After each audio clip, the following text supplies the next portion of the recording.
Hi everyone, welcome to another video. I'm just putting a wee video out today. As I said last week that I would be doing 2 videos a week, but unfortunately I was away for the Easter weekend with my son. We were down in Manchester to watch Manchester City versus Arsenal. I'm not a supporter of either team. My son really loves Erling Haaland, so we went down to watch him, and he had an absolute stinker of a game, so my wee boy wasn't too happy, if I'm being honest. So today's wee video is going to be about starting a pressure washing business in 2024. The things that I've learnt over the last year, the things that are absolute must-haves when you start, just things that you'll need that you can't, there's non-negotiables basically for things that you'll need for starting out, things I've learnt along the way, wee things that will help you. And then things to obviously when you want to advance the business into doing other things. So obviously if you start off, you're going to need, you don't need a van, you can do it from a car. But personally I would always try and get a small van if you can. Obviously you're going to need a pressure washer. Anything over 15 litres a minute is perfect. Preferably 21 litres a minute if you can afford it right at the start. But if not, I would be getting a 15 litre a minute machine. As anything less than that is going to just it'll slow you down. Basically, you can't do jobs as quick as you would like. I'm really sorry. I'm really not well. Obviously, you need lance. You need a lance. You're better off with a 1200 bent lance if you can get one. But any lance just to start off with. But if you want to get a proper lance, try and get a 1200mm kind of bent lance. They're the best. I still don't have one yet. I've just ordered one that's on the way. Obviously, you're going to need to get, as I say, a machine. The best thing, see when you first start out, if you're not using Q fittings, KEW fittings, you'll get your best to buy a ball valve off Amazon, because it means that you can shut the water off and change between your flat surface cleaner and your lance rather than having to start the machine, which I'd done for like the first 4 months when I started, and it was a nightmare, an absolute nightmare. So I would always advise getting a ball valve. I think they're £42 off Amazon. If you're struggling to find one, if you give me a message, I can tell you where to get it. Now, see the one thing that I noticed with cleaning driveways that really made a difference to my jobs were a leaf blower. See, if you are sanding driveways and you're not using a leaf blower, honestly, like, you've no idea the difference it's going to look in your before and after pictures. See when you start out in exterior cleaning, obviously a pressure washer is important, but see, next on that list for me is a leaf blower. Because if you don't have a leaf blower, you're going to struggle to get good pictures, and you're going to leave sand all over driveways. I see it every day. Companies posting pictures online with sand everywhere all over the driveway.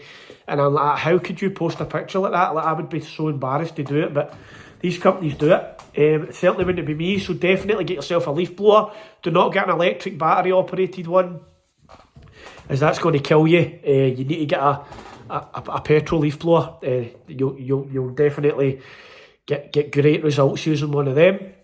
Next on the list is obviously you're going to need a buffer tank. For me, I converted a wheelie bin using Jake Smout's wheelie bin conversion video that he's got on his channel. It's amazing. I followed that to the T. I've never had any issues with my bin. That's been a year. Obviously, you can have a traditional buffer tank. A lot of people do have them, but you need to remember that you need to know what fittings you want when you order it, what way you want it fitted, or you can do it yourself, but it's a bit of a hassle if I'm being honest with you. Next on the list is your nozzles.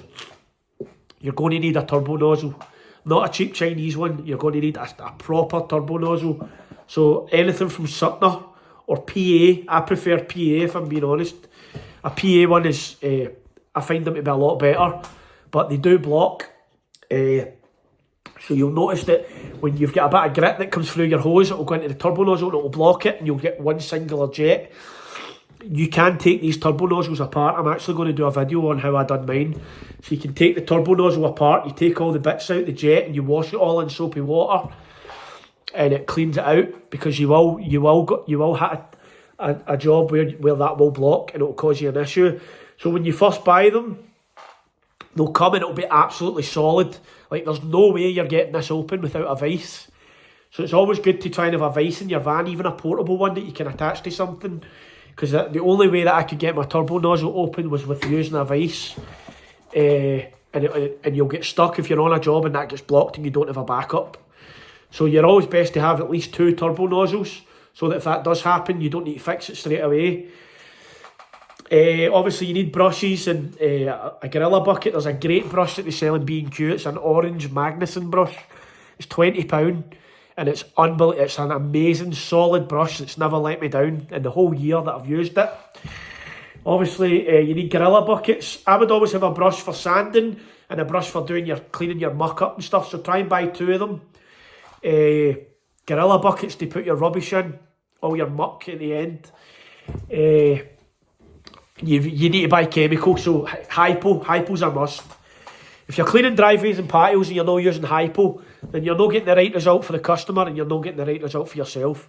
I seen a company yesterday on Facebook, and they put out a promoted advertisement on Facebook, so like it goes everywhere, and they posted a before and after photo of a patio that it still had white lichen all over it. And I'm like, that, you're supposed to be a professional company and you're posting pictures like that all over Facebook.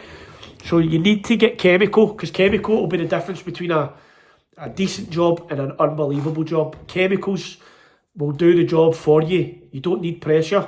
If you can get the chemicals and you understand how to use them, there's certain surfaces you can't use them on. There's certain areas that you can damage. It can kill ant.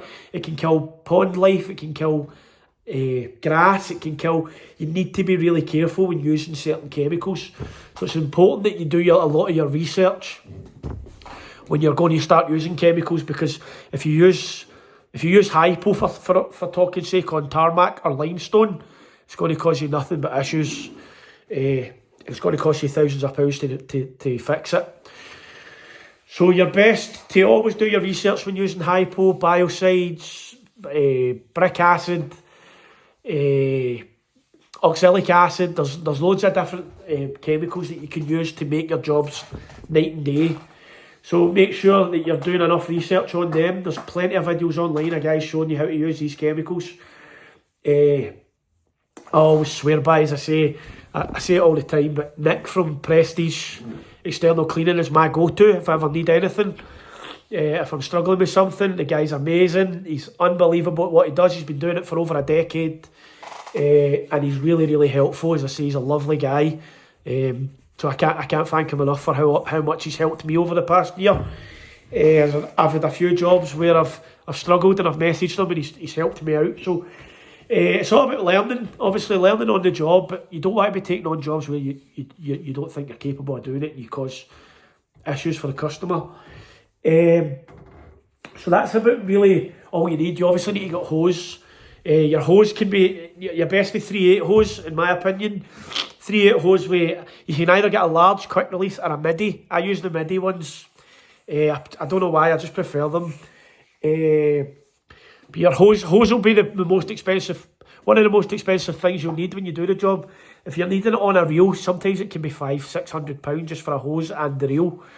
So it's just something to take in mind when you're setting up. Another thing that you'll definitely need on the job with you is as I said before, a vice. If you can get a vice in your van, you'll need adjustable wrenches, at least 2 of them, adjustable spanners, at least 2 of them. You'll need to buy a packet of O-rings, because O-rings will burst on your lances and on other things constantly. Like, it will happen all the time on jobs. So if you don't have O-rings, you'll have issues on your job. You want to be able to fix any issues you've got on the job site. I've had a lot of help from my friend down south. I met him in Jake Smout's Discord. And we've stayed really, really close throughout the past year. He doesn't like to be mentioned on YouTube. He doesn't like his name being put out there. But he helps me an awful lot now, to the point where he's kind of fascinated with pressure washing machines, so he does a lot of work on them, and the amount of times he's helped me out of a jam is unbelievable. You'll need some sort of small needle or small long nose pliers, because you'll get nozzles that will block on your surface cleaner. In my opinion, a surface cleaner is not a must in pressure washing, as a turbo nozzle will do the job a lot better, unless you're using a really high flow rate machine where you can get that. But in my opinion, for a 15 litre a minute machine, on block paving especially, you're wasting your time with a surface cleaner. So that's not a must have at the start. As long as you've got a turbo nozzle, you'll clean the driveway better than you would with a surface cleaner. You'll need like a small needle. So small needles, because they get stones and stuff out of your surface cleaner nozzles.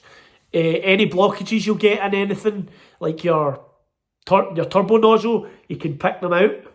So O-rings, small needle, 2 adjustable spanners, a vise. I'm trying to think if there's anything else that you need. But they're must-haves in your van. If you've not got them in your van, you're going to have issues.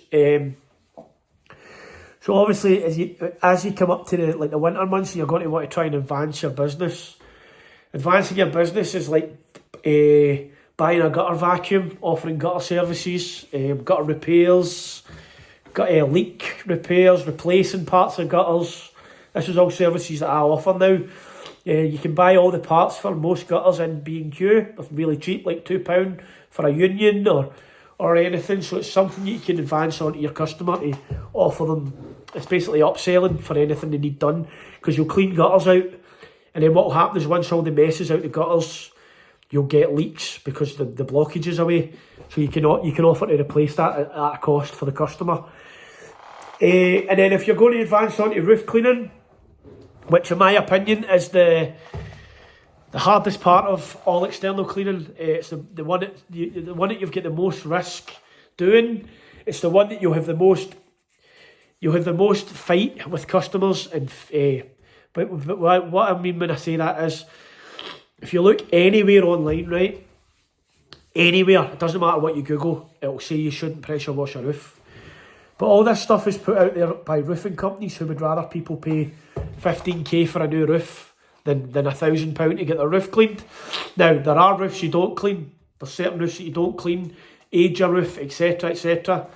But cleaning a roof is absolutely fine. Don't let anybody tell you. I've had customers the past 3 months who have booked the job in, had the job booked in, and within 2 weeks of the job starting, they've cancelled because their builder or their roofers told them not to get it done. See, with customers like that, you're best not even try to convince them. You're best just saying, that's fine, go elsewhere, or don't get it done, because you'll have nothing but issues with these customers. If a customer messages me telling me they've been told that the roof shouldn't be cleaned by a builder, I won't argue with them. I'll just say that's fine, because that inevitably what's going to happen is 5 years down the line that customer will get a leak and you'll get the blame for it. As I say, the customer has to be 100% certain that they want their roof cleaned, as it's not something to take lightly. As I say, it's a lot of water going on your roof. There's if you've got a cracked tile that I don't see, or if there's anything up there that you can't see because it's under the moss, you're going to get water into the property. So you need to make the customer aware that it's their decision to get the roof cleaned, and do not try and convince them otherwise, because you're setting yourself up for issues. If a customer has an issue with you cleaning their roof, don't get me wrong, if they want a wee bit of reassurance, you can just tell them, like, you use light pressure and stuff. This is what I've been taught. But you never try and justify your job to a customer. So if a customer's saying to you, my builder and roofer have told me not to get my roof cleaned as it's bad for the roof, it removes the protective coating. There's many a video out there, even Nick's got videos where he shows you that it does not remove the protective coating. This is an old wives' tale from roofers and builders for decades. There's nothing wrong with cleaning a roof if the roof's in a good condition. It does not remove the protective coating. As I say, there's many videos online. There's a video of a guy, and he'll put all these different roof tiles on the ground, and he'll pressure wash them with a turbo nozzle at full power, and then he'll measure it with a little measuring tool down to the last fraction of a millimetre, and it stays exactly the same. There's nothing different. So you'll hear these wives' tales, these people telling that you shouldn't clean roofs, don't listen to them, because you're always going to get people like that. You make the decision on the day if you think the roof's suitable to clean. That's the way I do it, and I've never had an issue yet. Don't get me wrong, there will come a time when I get an issue, but these things happen. That's why you've got insurance, and you make sure that you check the job before you do it. But using like roof cleaning and stuff, you're going to need, that's where you really need a lot of expensive equipment. So like for your power pole alone, for the pole that you use to clean the roof, that can be upwards of £900. You've got the small flat surface cleaner that you use, that's upwards of £400. Your turbo nozzles, then I've got a foot pedal, as I find using a foot pedal compared to the trigger, it's 10 times easier. When I was using the trigger, it was causing me nothing but issues. Like, I was really feeling it in my body. I was never happy. I was always stop-start. See, if you've had the pedal, it's so easy. Like, cleaning a roof is 90% easier using a pedal than it is using a trigger. So I would always advise you, if you're going to start roof cleaning, pay the money for a pedal, because your body will thank you if you're cleaning roofs using a pedal compared to a trigger. You're obviously going to need to think about scaffolding if you're doing that. A scaffold alone's £1,000 to buy outright. But I normally just hire mine from Brandon Hire and add the price onto the customer until I'm ready to buy a scaffold tower. But I think I've basically covered everything. And as I say, your social media is the main one where you're going to get your business. As for me, it is anyway. Facebook's 90% of my work. And it's all through before and afters, posting in community groups and word of mouth. So, as I say, this is the best time of year to start. The main thing I could tell you is stick with it. See, if you're doing pressure washing, you're not going to be busy every day. You will be in the future, but right now, when you first start your first year, be prepared to work 1-2 days a week, because that's going to happen. But you just need to stick it out, because it will get better. The winter months were busier for me than they were the summer months this year, because I'd offered gutter cleaning at a good price for customers, where I was still making good money doing the amount I was doing a day, and the customers were really happy. So I was chock-a-block in the winter. I didn't have a free day, and it's really starting to take off this year.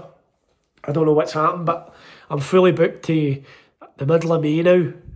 I don't have a space in the diary until I think it's the 12th of May. So it just shows you, if you stick with it, it does work. If you do a good job, the customers are satisfied with you. If you go the extra mile, they will help you. But guys, if there's anything that I've not covered, or there's anything that you need to know, just please message me. I'm always happy to help people. And as I say, I'll get a video out on Friday. I'm just really not well at the minute, and I'm struggling quite bad. So, but that's it. I just thought I'd do a quick video on how to start up what you need. And thanks again, alright? I'll see you in the next one. Cheers.